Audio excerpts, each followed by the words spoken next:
Hi guys! Ako si Giselle, aka Mami J, ang rakiterang ina nyo.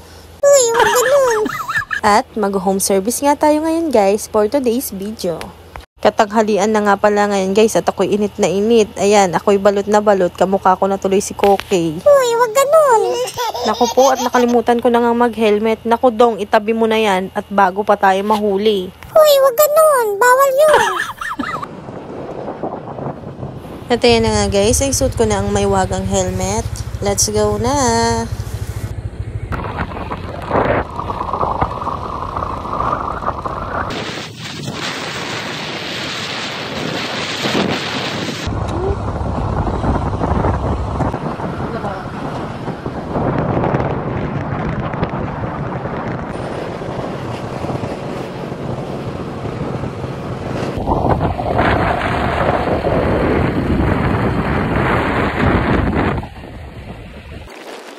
Talaga namang malayo-layo rin ang aming lalakbayin. Basta pagkakaperahan, go for the go. Uy, huwag yun. Walang ganun.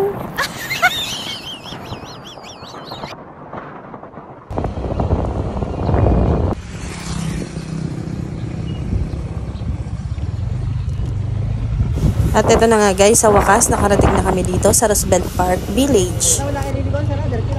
Salamat po.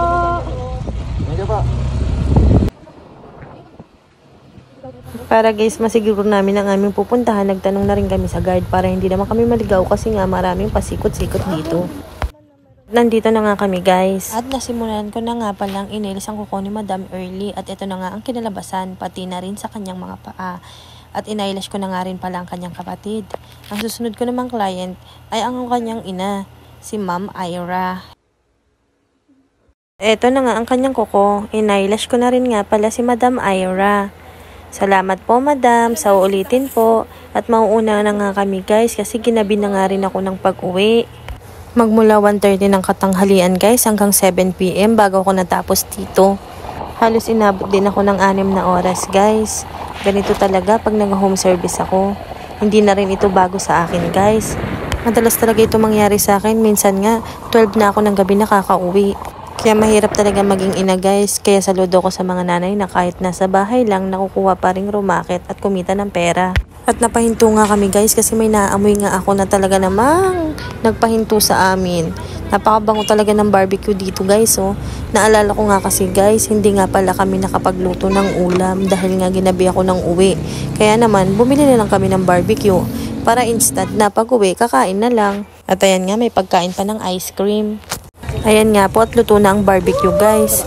Tara na at nang makauwi na. Salamat ate.